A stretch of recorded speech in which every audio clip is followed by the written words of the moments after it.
Hello and welcome. My name is Dr. Raj Persaud. I'm a consultant psychiatrist based in private practice in Harley Street, London, and I'm delighted you're joining me today. I have a friend, a guest, Heather Mendick, who is joining us, who's going to be talking about a very interesting subject with me about the way in the modern world we start romantic or intimate relationships.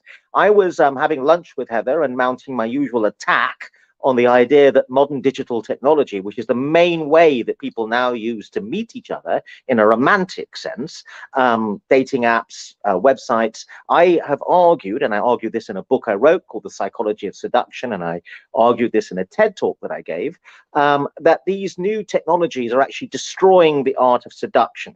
And there's a sense in which I think they're not a good thing in terms of helping people connect with each other. And Heather, much to my surprise, mounted a very spirited defense of dating apps and talked in a very positive way about her experience of using them. And I was very impressed with the way that she was actually adapting to and navigating this new digital universe of how people start or conduct relationships. So I'm delighted that Heather is joining us, and we're going to be discussing her approach to this. So, Heather, first of all, let me ask you, you do use dating apps. Tell us a bit about which apps you use, if you can talk a bit about that, and what your experience is of them. Okay, so I've only been using dating apps since July. So I wasn't planning on going on them. It's a kind of strange thing to do in some ways. I was 51 when I started dating apps, and I use Bumble. And the two main dating apps are Tinder and Bumble in terms of like the numbers of people on them. And I chose Bumble because I think Tinder seems to have kind of, when you read reviews of it, it seems to have gone in a kind of slightly dodgy direction. And Bumble, women get to send the first message. I really like that. It's the only dating app where that's the case. So that's why I chose it. And my experience. So I'm not looking for romantic relationships on it. These, a lot of these apps are mainly kind of hookup apps. I think it will probably be quite difficult to find a relationship on Bumble. I think there's probably other apps where it's easier. There's a whole range of dating apps.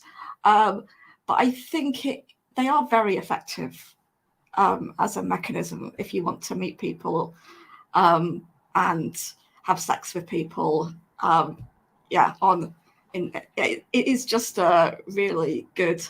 For me, it's better than the old-fashioned way. The old-fashioned way where you went clubbing or you went to a bar and, it was all very awkward and you didn't know who was coming up to you and who they were. And yeah, it was all a bit random. Whereas this is, I think, much easier for me, much easier and much better. Okay, so first of all, it sounds like you're having a pretty good time on these apps. I mean, the way you smile as a psychiatrist, I have to say, even as you talk about it, you've got a lovely smile. So was that because you tried it as an experiment, it sounds like, and what happened next seems to have surprised you, I think. So let's talk about your first moments of engaging with it and what you were thinking about doing it before. What prompted you into actually trying it? It sounds like actually you were a dating app skeptic, or you were wary of doing it, right? So had you discussed it with friends who'd used it, or what was happening before, and what pushed you over the edge of making the decision to actually try it out? That's a really good question. So, as you know, I spent a lot of the recent years trying to get Jeremy Corbyn elected to number 10. That really didn't work out. Then there was the pandemic. So I wasn't really thinking about any form of relationships for a really long time. So for about 8 years. And then I did meet someone, and that kind of made me think about it again. And when that finished, he actually suggested that I go on dating apps, which I was a little bit resistant to at first. And then I think I told you, didn't I? I watched that film. It's not an unproblematic film at all. The one with Emma Thompson. Oh, right. Yes. Good luck to you, Leo Grand, something like that. Yes. And it just she's an older woman who meets a young guy, and yes. It's about this dynamic and about the younger woman pursuing sex. The older woman pursuing sex, is that right? Yes, I would say so. And he's a sex worker. I didn't want to go to a sex worker, but I thought, well, what the hell? I might try a dating app. So I put a profile on, and I kind of did this whole thinking through beforehand. You can't really entirely think these things through, but I made sort of deals with myself, like I would always be honest. I thought that was really important. So then I went on. Then I've started a diary, because even though there is a lot of positive things that I've said, there's a lot of really negative, toxic things about these apps. And to get the positive stuff, you have to work your way through the toxic stuff and not take it personally, not let it affect me. And sometimes it does, obviously, but I found keeping a diary helped me sort of write down this has happened and look at it kind of objectively from the outside and say, okay, let's keep going. Let's not worry about that, and get it into perspective. Okay. Now, you also said something interesting that we had a bit of a interesting conversation about when we were having lunch, when you said it's much better than the old-fashioned way, right? And I was very interested because I'm afraid I've been married for 30 years. The only thing I know is the old-fashioned way. Although I did go speed dating, even though I've been married for many years, as research, purely research, I hasten to add, for a BBC program that were challenging me about the thesis I advanced in my book, The Psychology of Seduction, where I said, if you know the technology and the laws of psychology and the laws of attraction, you can make anyone fall in love with you, which was a very bold claim. And of course, we're now going to engage in the territory of manipulation, if you're going to go down that route, which is very controversial. I'm sure we're going to have a bit of a chat about that, because it's really interesting. You said, I made some promises to myself. I would always be honest. And obviously, there's a tension between strict honesty, in my opinion, and manipulation. I think it's a really interesting territory in terms of how we engage with each other. But I want to focus on the old-fashioned way, because I was slightly surprised by what you said, because I didn't see what was so wrong with the old-fashioned way. You said, I said, well, you mentioned that Bumble, the woman is the one that makes the first approach, and that seems to be very important to you, right?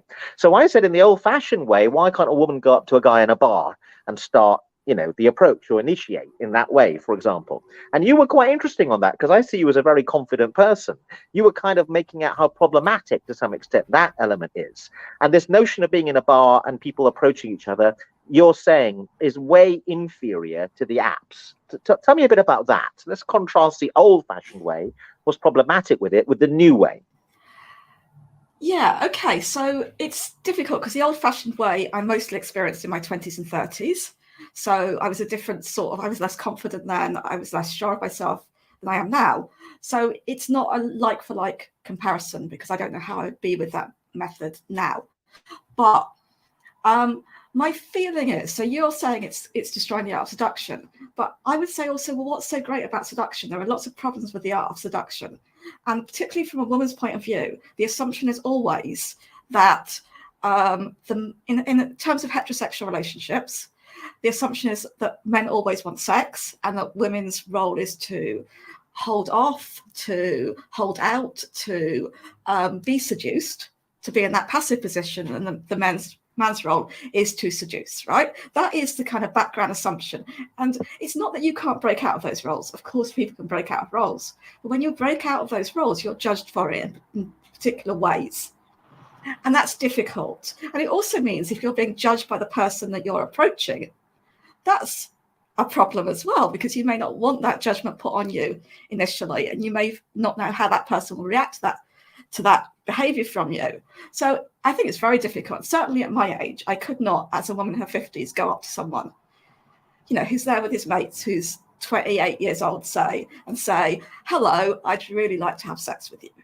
Okay, that is totally impossible. Okay, it's unimaginable, right? It wouldn't work. We all know that would work. On an app, you can do that. It's a much more, it's totally possible. It's totally common. That's something, it's much more private.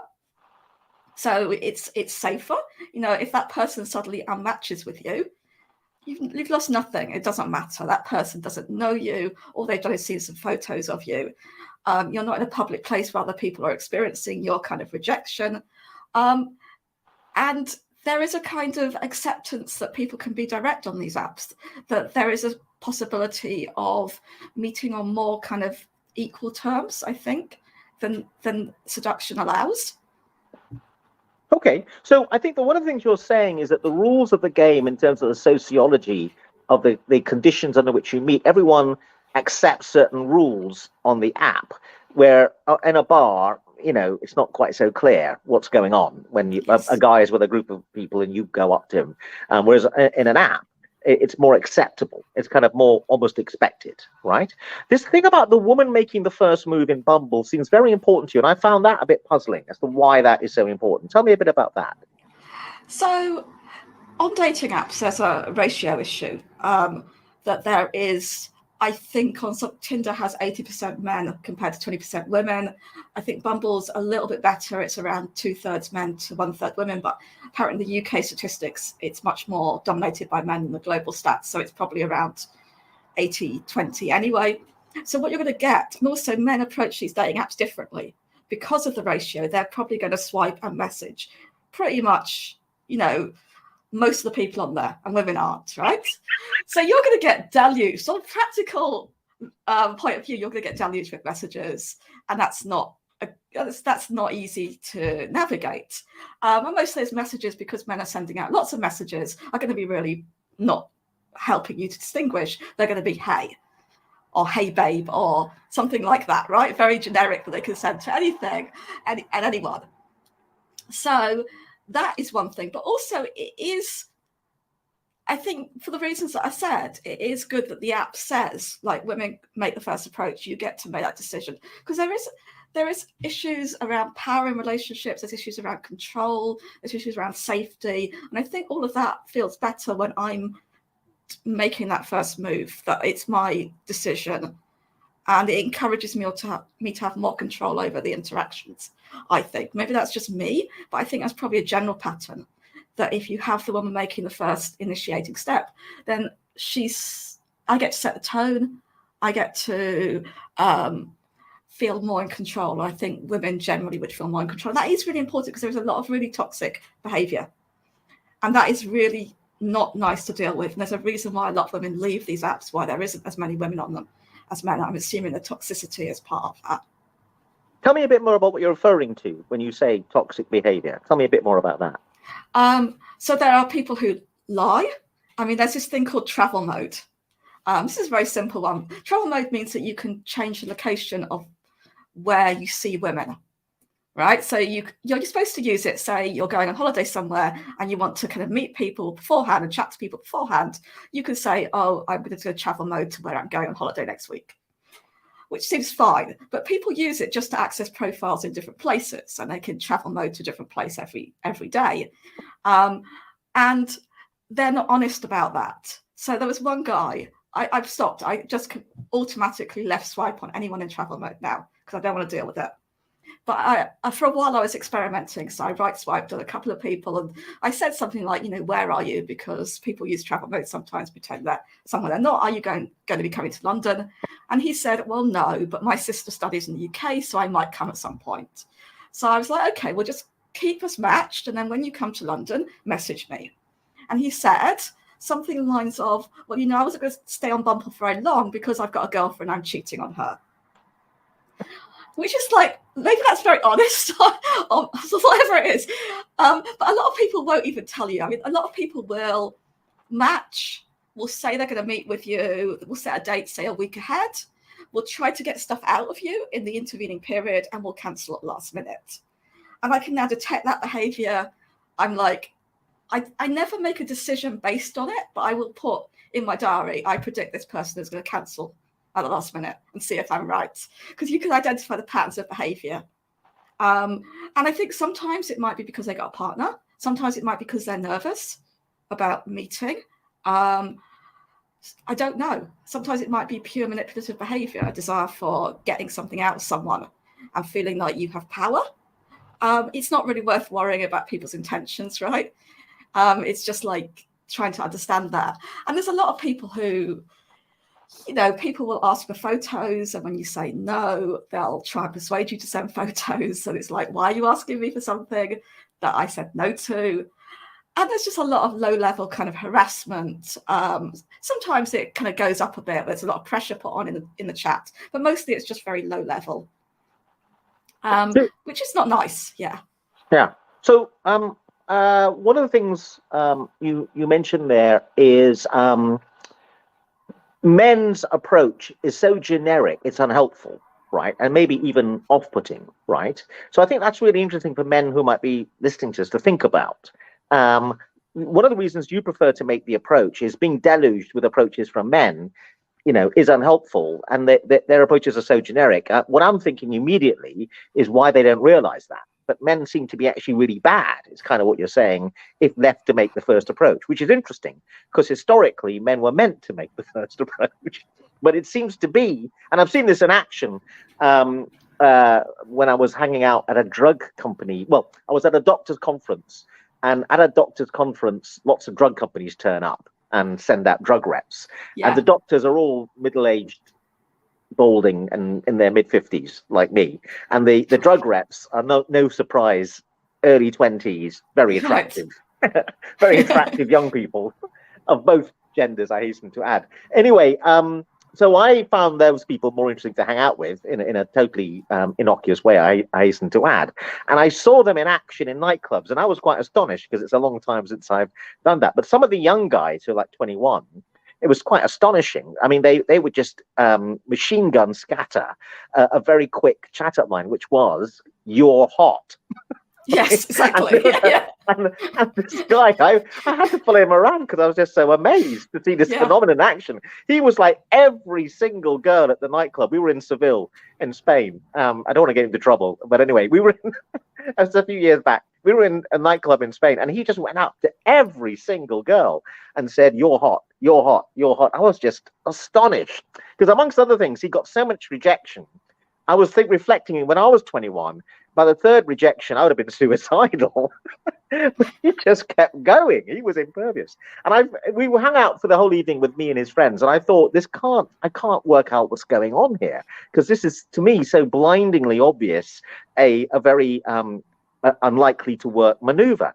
Anyway, the nightclub emptied at 3 a.m. We're spilling out onto the streets of Seville. It's very crowded and full of young people, a little bit inebriated, but not in a menacing way. Spain is nicer than London in that respect. We're walking back to the hotel, and he's still going at it strong. He's going, "You're hot, you're hot, you're hot," to every girl coming the other way, and I'm just astonished. And lo and behold, about 200 yards from the hotel, just when I thought this is ultimately doomed, 4 quite drunk girls come the other way. He goes, "You're hot," and they stop and they chat to him, and he gets a kiss off one of them. I was just stunned. Basically, it dawned on me, I'm a very naive psychiatrist. For him, it was a numbers game. Yeah. If he throws enough of this at it, he'll come good sooner or later. I thought it was exhausting, personally. But anyway, over to you. What are your thoughts? Obviously, there's a lot of that around. There is a lot of that around. It's hard for me to judge because I haven't been on the apps where men message first, or men can message first. So I just know this from reading, and I can imagine, because of the way in which men you get a lot of likes if you're a woman on these things. So I'm assuming that you'd get a lot of messages based on what people say. So yeah, I think it is a numbers game. And I kind of think that makes sense, because mostly the quality of the conversation initially isn't crucial. Mostly people judge on photos, I think, and it's nice to have something in the profile that isn't just your height, star sign, what you're looking for, whether you smoke, and what you do in the case of a zombie apocalypse, right? Which is a incredibly common question that people choose to answer on Bumble, which tells you nothing about a person at all. But yeah, I think it makes sense. It's a numbers game. So if you can get enough women to look at your profile, then maybe one of them will hit. And I initially started to kind of try and find first lines that were interesting. And then I kind of stopped, because a lot of times the profiles don't give you much to go on. And also, it didn't seem to make any difference. So I'll generally just say, "Hey, so-and-so, how are you doing? How's your day going?" or something like that. And that's it. I think the act of starting the conversation is absolutely fine. If people look at your profile and change their mind and say, "Well, I was just swiping right on everyone, and I've decided that looking at it, this was not someone I want at the moment," then they'll just unmatch straight away. But generally, people will answer, and then you see how it goes from there. Do you think, I know this may be an unfair question, the kind of guy who wants to be on Bumble, I mean, let's face facts, it's probably on other apps as well, right? Yes. But the kind of guy who's on Bumble may be a little bit different, because he's willing to not play that numbers game quite so much, because he can't play the numbers game in that same sense, in quite the same way. They play the numbers game in terms of sending out lots of likes, so you can still play the numbers game. Okay. It's just you don't do the "you're hot" bit.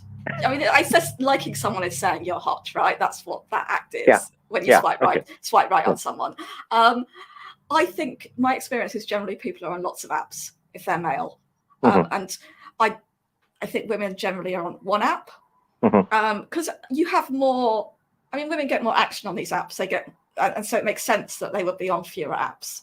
I mean, I've never felt a need to join another app, but most of the guys I meet through Bumble are on at least one other app. Yeah.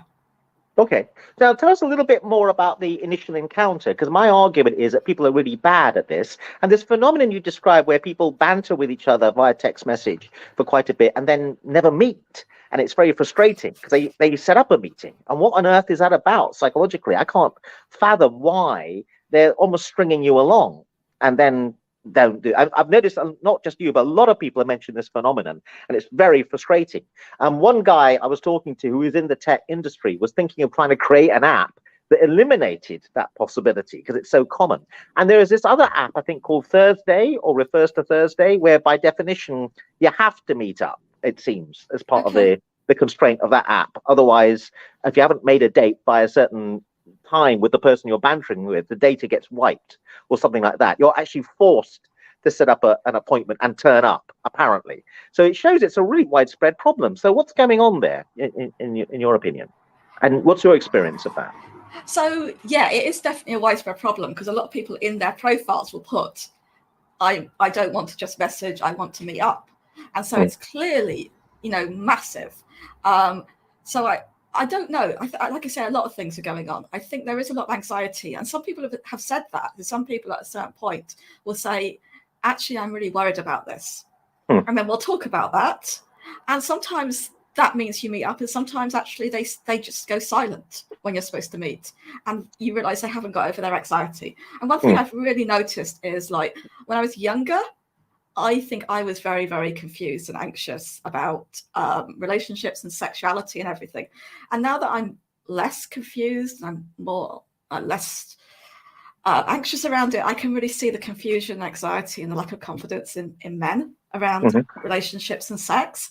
And so I kind of tend to be a little bit generous, I suppose. And if somebody does cancel at last minute, to give people another chance, because I know there's a lot of anxiety. And for example, when someone deletes an account and then reappears 3 weeks later, I'll generally swipe right and ask them what happened. And that's, it's like, and one of them said that he deleted his account because of the dread just gets to you sometimes, was how he put it, which I think is probably really, really common. I think there is some people for whom that is all they want. They don't want to meet up. That they can have very satisfying sexual encounters through messaging, through video chat, through sharing photos, and so on. What I would like is for people to be honest about that. I think there's a problem that because for a lot of people they don't want that, they feel like they can't be honest. But clearly there's a lot of women who want that as well. Otherwise there wouldn't be men complaining about women not meeting up. So it'd be nice if there was an app for people who don't want to meet up, who just want to have relationships through the app or through WhatsApp or whatever. And I think there is some people, probably somebody said to me, maybe they have partners, and so maybe that's why. I don't know. Like I say, I'm not really digging that deep into people's intentions. I'm like spotting patterns in it, which obviously that really interests me as a sociologist, but it also really interests me as in trying to cope with this app so that I don't feel, fuck it, I just want to leave this app because it's just too grim, and because there are things that I get from it, and it is, I think it is worth staying on it. So I don't know what's going on, but I do find that it's a very fast app. So that's something I had to adjust to, because I wasn't used to this idea that you would be talking to someone and then maybe in a couple of hours later you might be meeting them, and then maybe a couple of hours later they're gone and then you don't see them again. And that's really quick for me, but that's how it works best. It doesn't give anybody a chance to change their mind. It doesn't give anybody a chance to get super anxious. It can still be seen as responding to that very immediate impulse to get in touch with this person, to feel connected to that person through the app, and then to want to see them. And it doesn't really work so well when you're like, it can work. I have lots of times arranged to meet people at the weekend or the following week, and it's been fine. But those those arrangements are far more likely to fail than that I will see you in, 2 hours time arrangements. Now, it seems to me that the digital banter, the digital encounter is a prelude to an actual real life physical encounter, right? Yes. And what you're trying to assess, for you anyway, and for a lot of people like you using the app, is what's it going to, hopefully there's a prediction that I've engaged with this person. I think I get on with them. I think meeting with them is relatively safe. In other words, I'm not wasting my time and it's not going to be boring. Right. And then you meet with them and sometimes it's boring and they're not what you hope they would be, and sometimes it's quite exciting and it works out. But one of the reasons why I think people that are not turning up is that they're actually unable to be confident that they can make it interesting. You see, what I find interesting as a psychiatrist, I think this is a bit more like any skill in life, like playing tennis. And again, we're going to engage maybe in an argument over this, because romantics, I'm not accusing you of this terrible thing of being a romantic, but romantic people, or who people have the romantic view of relationships, say it's like chemistry. It's mysterious. It's poetic. It either happens or it doesn't happen. It's like the roll of a dice. Whereas the scientific pragmatic view says if you observe certain basic rules, you can make any physical engagement, i.e. real life encounter, work. But you've got to turn up with the right attitude of trying to make it work. Okay, so I think there's something interesting, first of all, about the poor predictive level of the digital engagement, that it doesn't really predict, it seems to me. And I'm interested in what your experience is and whether you're looking for pointers as to whether then the physical encounter is going to work as in a satisfying a way as the digital encounter. Because the digital encounter is a prelude to the physical thing, and you're hoping it will predict the physical thing, right? So what are your thoughts about that? So like I say, I do spot patterns, and there are predictions that I can make. And they're not always right, but I do get a feeling, and it's not necessarily, I wouldn't be that chat in isolation that I get feeling from. It's the fact that chat is like the chat of like 3 other people. And in those cases, this is what happened. So there are definite things, but absolutely can't predict for sure. I mean, it's kind of interesting. Like I met one person and just a normal chat, and it was, and we met up, and then he was like, actually, I wanted to, but I can't have sex with someone I don't feel any emotional connection to, that I don't know. And that was it. It was just, he didn't know that about himself for sure. And obviously I didn't know that about him. And so things are really unpredictable and really interesting, because of course that's normally the thing you'd expect a woman to say in that context. And of course, people are really complicated, and we need to have much more understanding about that men consent or don't consent as well within heterosexual sex. And I don't think we talk about that very much.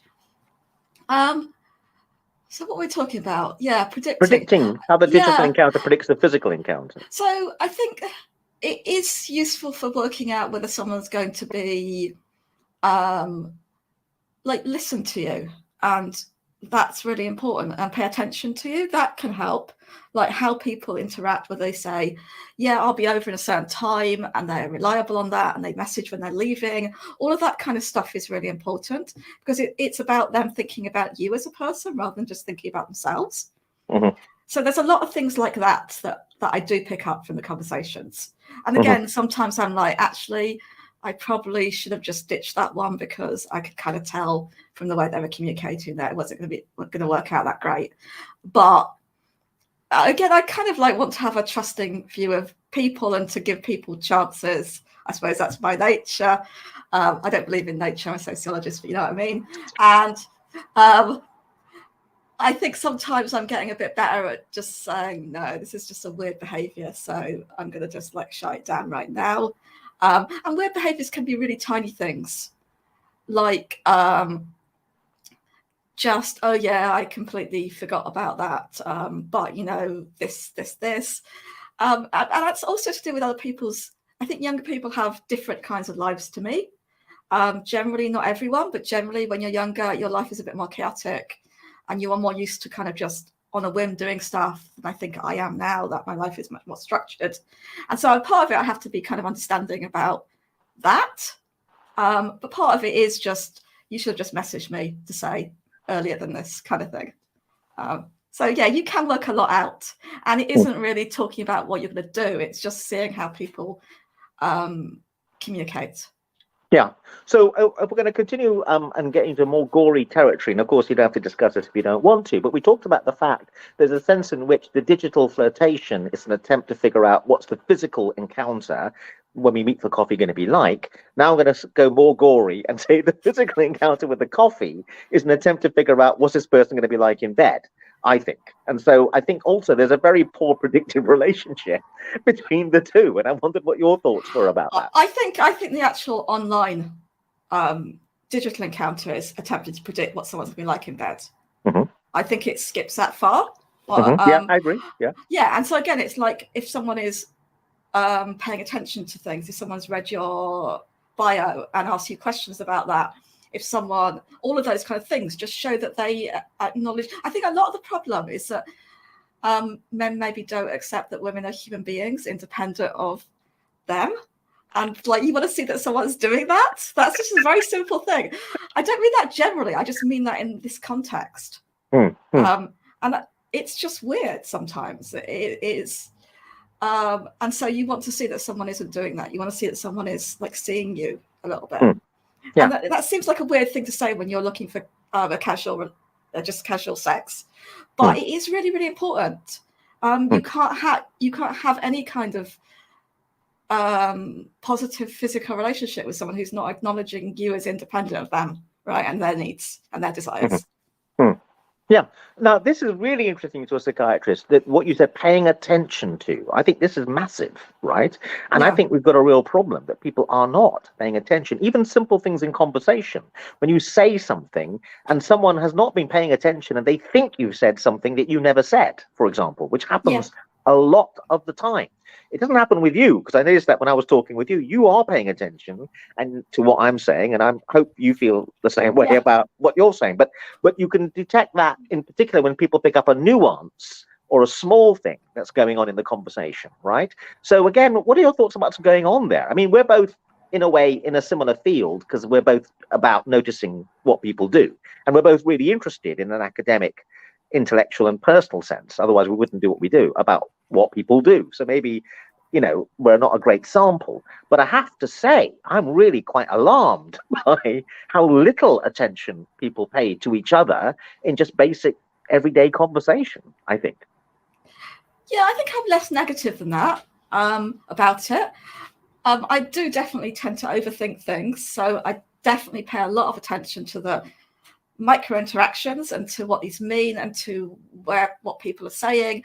And yeah, that's definitely important. I don't think it's that bad. I mean, a lot of people are on the app and they're focused on what they want, and that's what apps do to us. Maybe that is social change, or maybe that's always been the way. I'm not sure that's that different from having sex was in my 20s.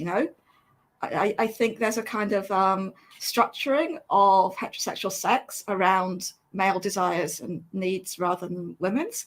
I think that's just something that you have to kind of learn to live with, and learn to change a little bit as well, obviously, and to interrupt and to change the dynamic.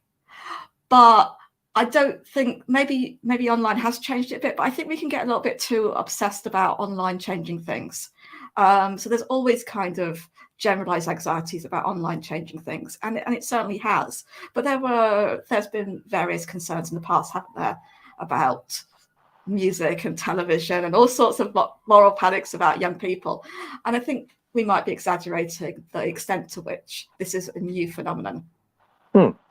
But let's talk a bit more. So one of the clues is someone paying attention. And another clue to me is someone caring, what it is to care for another person or be concerned about another person. And I, again, maybe sounding like a grumpy old man, I think that has deteriorated, in my opinion. Maybe it was never great in the first place. But I'm not sure that people even know what it is to care for another person quite a lot of the time, or be concerned about someone else. Again, it goes back to your point that people are obsessed with filling their own needs.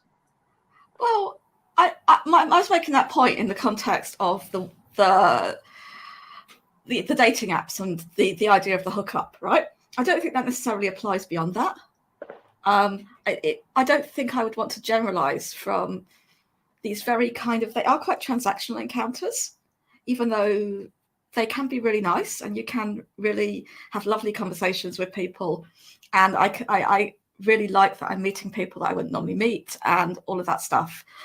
So I've kind of, and sometimes also I really like when I carry on meeting people rather than just like meeting people once. I think it's really nice to kind of connect with someone and that you kind of like talking to them as well. So I think all of that is all good. But they can be transactional.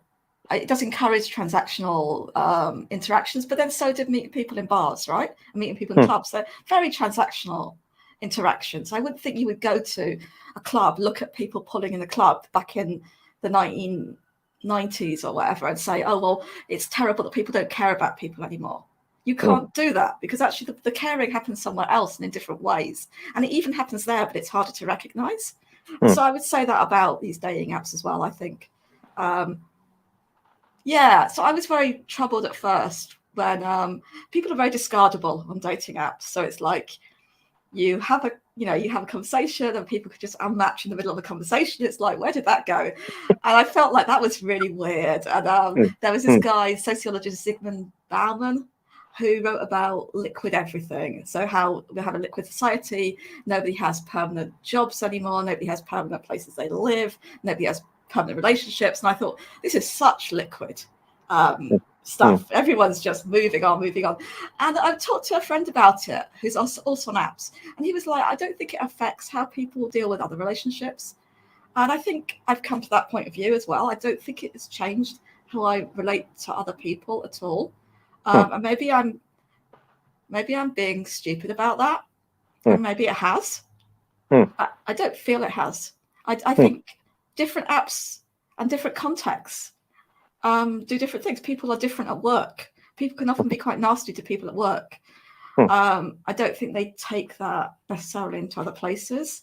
So people are complicated, and I wouldn't be so cynical about it.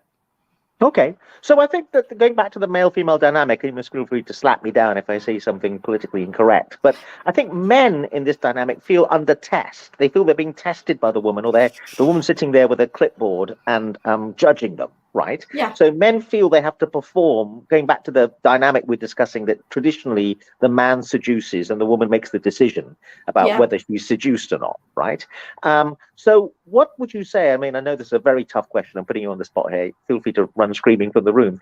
That the classic errors that men make. You know, when you're talking to a man, he's trying to inculcate desire, and yet they're often clumsy or bad at it. And in the film Groundhog Day, Bill Murray repeats the same day again and again, and they make the point really well. He's trying to seduce Annie McDowell, and he's got enormous attempts to get feedback from her and repeat, because a day is repeating. So, and what the film makes the point beautifully, that despite the fact he gets a chance to correct the errors, he keeps making errors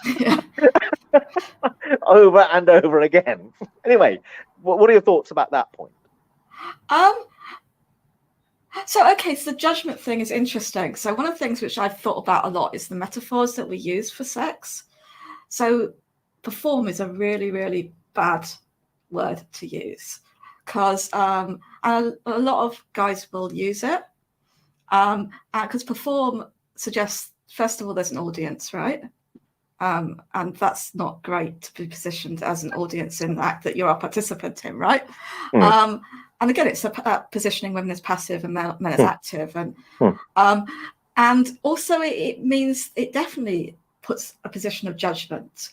And I think we have to get away from this idea of judgment and I think the judgment comes out of the power inequality. If we can get to a situation where there's less of that power inequality, I think we have less of the judgment. So I'm not saying that men will not feel judged ever, because the social situation we're in puts certain pressures on them. But the thing is to think about the woman in more similar terms to yourself, I would say. Like, don't see the woman you're having sex with as like radically different from you, wanting radically different things than you. Like, most of us like want the same things out of it. We want to have fun, right? So if you pay attention to whether the person you're with is having fun or not, that's the best thing. And fun is much more mutual as a metaphor. It's not about performance. It's not, I mean, like, performance it's just such a weird word to use, right? It's like that it's like one person is somehow professional who's performing for the other person who's just a spectator, and fun is much more mutual. Even hookup I quite like, because hookup is completely mutual. It's not setting up those power relationships, and so I think if you could just think about that, just pay attention to what's happening to the other person you're with, like it would just be much better, and you would, if the woman you're with would be happy with what's happening and would give you good reviews if that such things existed, right?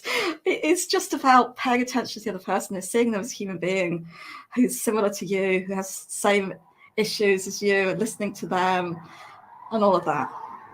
You said the word perform. In what context are you using? Are you saying men use the word perform in an unhelpful manner? So I can just think of one person who said to me, so a lot of times you will kind of talk about, say, condom use beforehand or something like that. There is some negotiation sometimes. And he said, oh, well, I'll perform better without a condom. And that was just a weird thing to say, right? But he's not the only one who's used the word perform. Yeah. Okay, all right.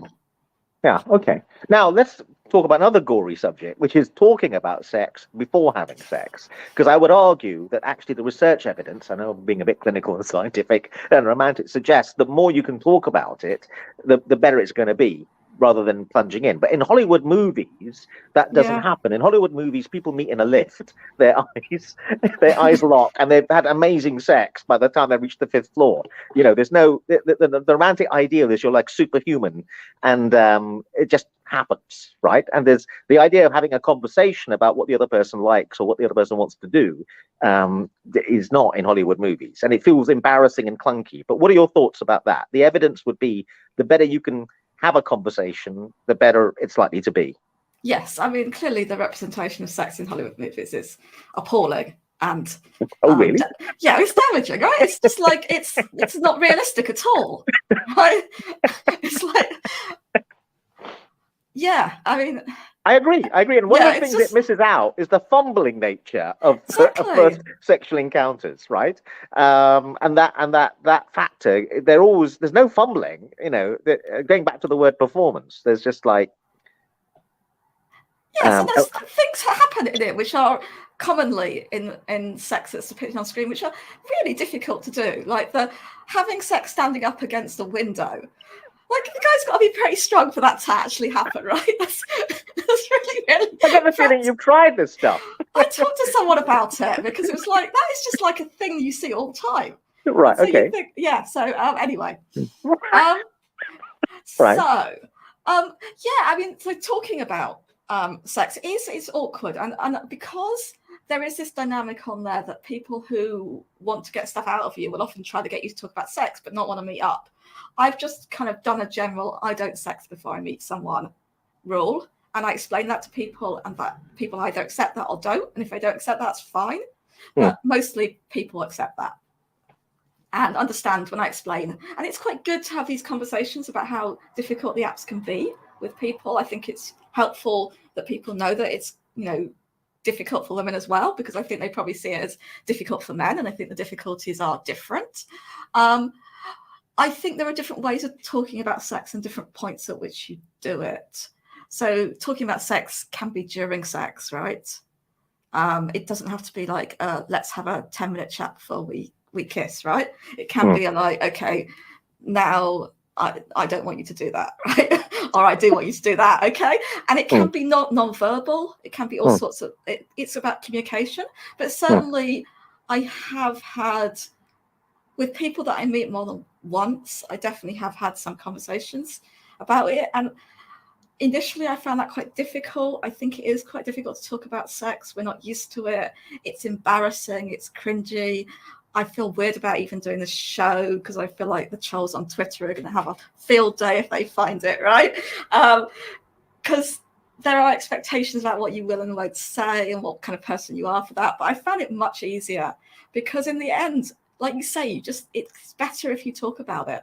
It's better if you're just open about what you do and don't want. And I found that I was probably better at it than others. So, you know, there's this thing now where people strangle, the strangling thing. That I hadn't realized that had become part of the normal sex, right? So a guy it's called choking, and it's not choking, it's strangling, right? So a guy did that, and I was like, do not do that, right?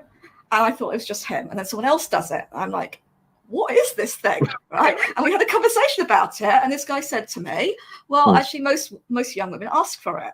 And then so obviously I'm a researcher, so I went online and I looked at research on this. And a lot of women say they want it because they think it's an expectation, but they don't actually. They really don't like it. And I thought it was a good sign that I had absolutely no problem as soon as it happened, just saying no straight away and explaining why. And I thought, well, if I can do that, then I'm fairly safe, because you do have to feel like you're going to be able to say what you do and don't want to do, when you feel comfortable, when you don't feel comfortable. Like, even though you're arranging to meet people to hook up, you have to be able to like make a decision sometimes that you don't want to, and allow them to make a decision sometimes that they don't want to. And so, like, navigating all of that, like consent, we don't really have good discussions about consent in this country. Consent is a very complicated thing. It isn't just a once and for all decision. It's a thing you negotiate all the time, right? And so it's having that, being able to sort of have those conversations and is really important. And I think you just have to decide you're going to get over it. Just like I decided I was going to be honest. I've just decided I'm going to get over all those issues, all those feelings of shame, and not feel them. Because it's not, otherwise it doesn't work. It really doesn't work. Yeah. But let's, again, keep with this gory subject, because I think it's very, very important. I'm talking about sex during sex, right?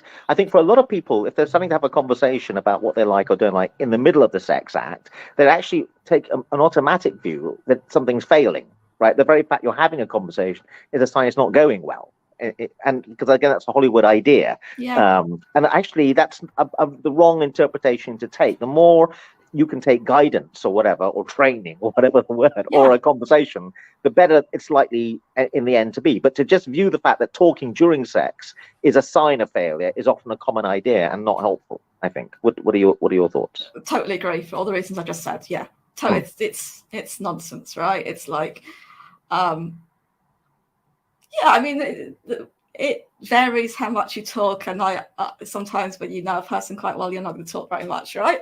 But there's no reason why. I mean, sex is a thing where you kind of take breaks, right? It has different rhythms to it.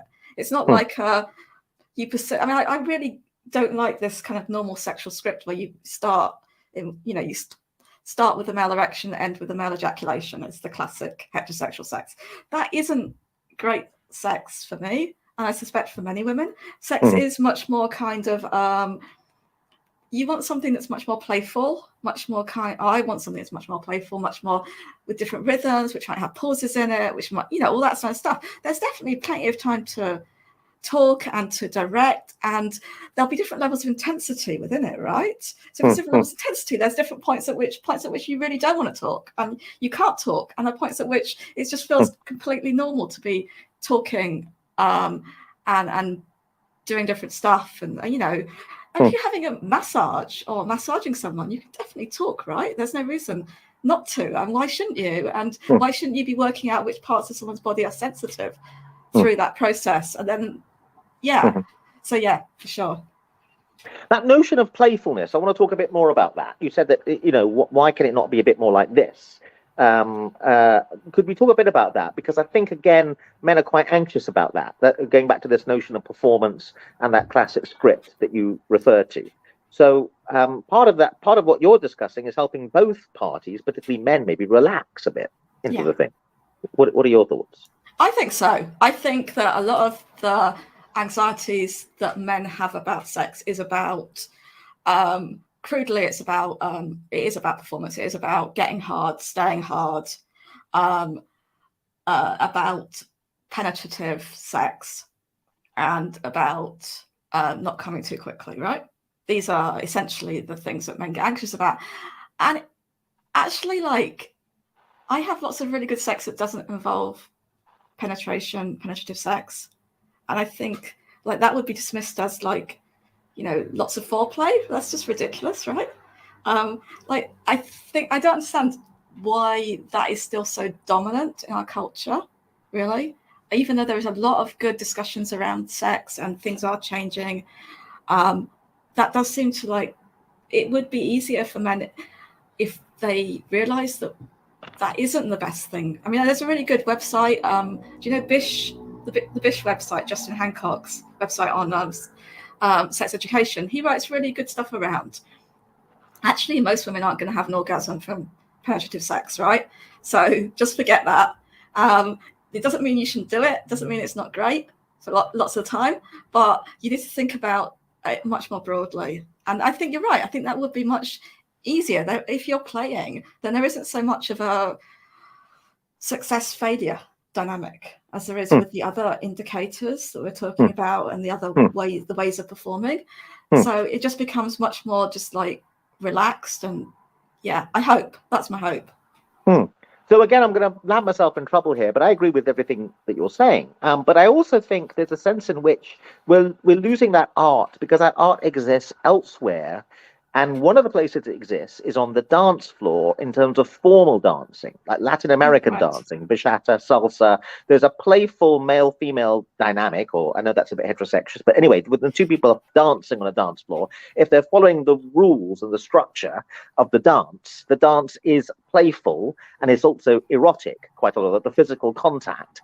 And I think that although salsa is making a comeback to some extent, and Latin American dancing is making a comeback, but there was a time 50 years ago when that was the classic way people met.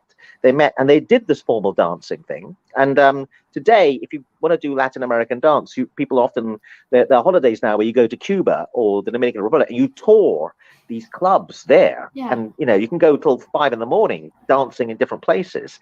And there's something also quite nice that strangers will dance with each other. And it's a relatively safe environment actually for that. We were talking to a dance, because obviously I do a little bit, I'm dance very badly, but Latin American dance. And when you go to some of these clubs, the women are on the side of the dance floor doing the steps. And the reasons they're sitting there doing the standard things, they want to indicate to any man who's going to ask them to dance that they can actually do the dance, if you see what I mean. So it's quite interesting that I think the demise of things like that, in terms of ways that people can hold each other and have contact in a safe thing, it's not going to end up being creepy or exploitative, are lost. And that's quite important, I think. I don't know what your thoughts are about that. Yeah, maybe. I mean, I'm not, that's a kind of more individual kind of psychiatrist approach. I'm more kind of the sociologist approach, I guess. And I think the problem, even if you dance, you're still going to have some issues around sex, because sex is defined by society in certain ways. And so what matters is whether you can transfer. People don't just play and mess around through dancing. People play and mess around in all sorts of contexts, right? We're losing that art, is my point. Maybe, but I think people play all sorts of things, right? People play sport with, there's all sorts of forms of play. The question is whether we see sex in that way or not, and how far people see those skills and ways of being, ways of interacting as something you do then. And I think that's the problem for me. But it isn't a total problem. I mean, like, I'm being a bit negative now, maybe. But actually, like I say, I've had some really great experiences with people. And there are, Carol Vorderman hit the news, didn't she, this week, was it? For saying she has 6 guys who she has sex with, and that on a semi-regular basis, and that is something you can get, and that's kind of a nice thing that you can. I think so. I'm coming up for menopause. I'm perimenopausal, and that is you still have periods, but your body's changing, and that lasts for years and years, right? And what the narrative about that is, a lot of the time, is it's a very negative time for women. Women get depressed, they have low libido. If you have any interactions with the NHS around this, they define it as a kind of medical condition that needs to be treated. And actually, when I've talked to people about it, people I know, but also looking online, a lot of women have a much higher libido in coming up to menopause. And it's a time when a lot of women get written out of life. And part of the reason why I think women get depressed is because you're kind of told that you don't have the same physical attractiveness, the same significance, the same relationship to femininity, to being a woman in your 50s or even in your 40s when you're perimenopausal. And I think what this app can do is it can give you that back and say society isn't like you're told it is. Actually, you're very desirable in your 50s. I think every woman is desirable in her 50s. There are men who are looking for women in their 50s, right? Deliberately, for lots of reasons. So, and some of it is to do with, actually, I don't want to feel judged. And I think I'll feel less judged if I'm with someone who's older, because their experience means that they'll have a different attitude. And so, where was I? Yeah, so I think I'm being a bit negative, and I should be saying that it is really a positive thing that it gives women who are older a chance to have fun in a way that would have been much harder without the internet, much harder without the internet. Yeah.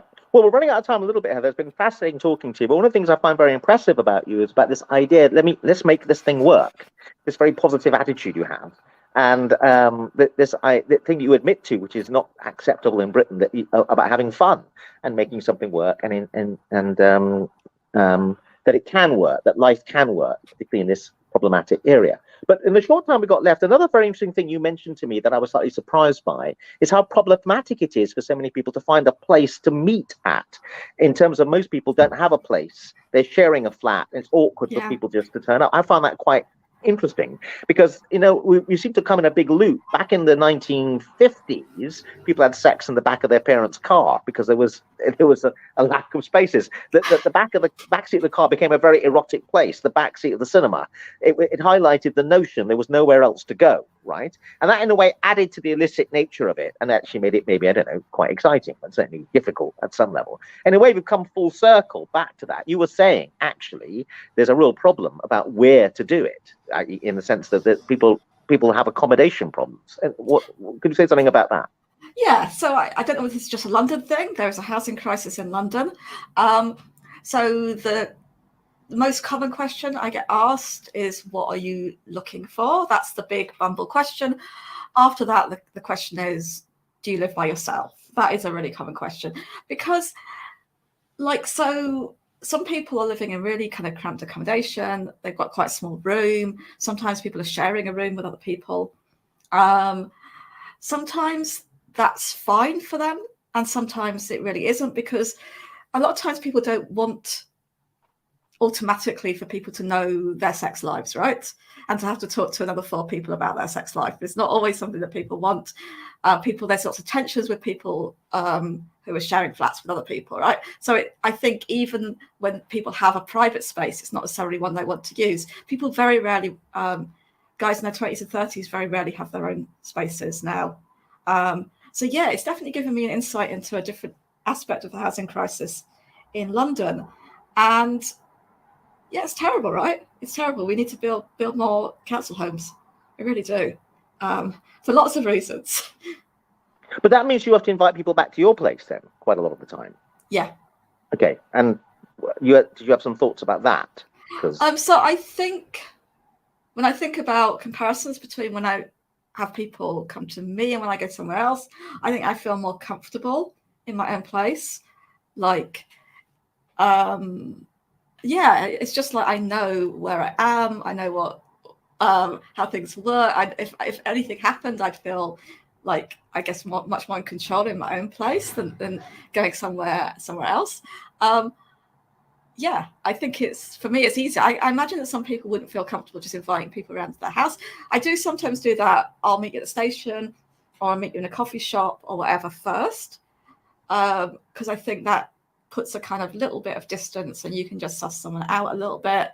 But generally, people aren't gonna, most people are nice, most people are okay, and they're not gonna, I just generally trust people. People may do things that I don't like, but they're not going to do anything that's really dangerous or harmful. That's my experience with people. So that's where I'm at with it. So I don't worry about that. I don't really worry about my safety. I've never worried about my safety walking around at night in London, where some people do. I understand that. And I'm not saying that, I'm not saying people shouldn't worry about that. It's just I don't. And I think that's to do with my attitude to people and my sense of my own confidence as well in dealing with situations. Like, someone asked me about it, and we're talking about, there's definitely a difference in physical strength, most likely. But I think that psychological strength in situations like that is much more important. And I would say that I probably have more psychological strength than most of the people I'm interacting with, for various reasons. Like, the whole kind of shit that went down in the Labour Party has probably built my psychological strength up hugely. And having to kind of go public with stuff on YouTube and things around what happened. So, yeah, I mean, even the fact that I can have this conversation, I think I'm fairly confident and strong, and I can handle situations. And, you know, there are occasions where I say no and someone carries on, and I just say, I have said no, you need to stop. And they always stop. You have to be very clear, and you have to have the confidence to be very clear and to not, to trust yourself. You have to trust yourself, as well as trusting other people. Well, Heather, it's been lovely talking to you. We're completely out of time. It's been fascinating talking to you. Thanks very much for being so honest and sharing.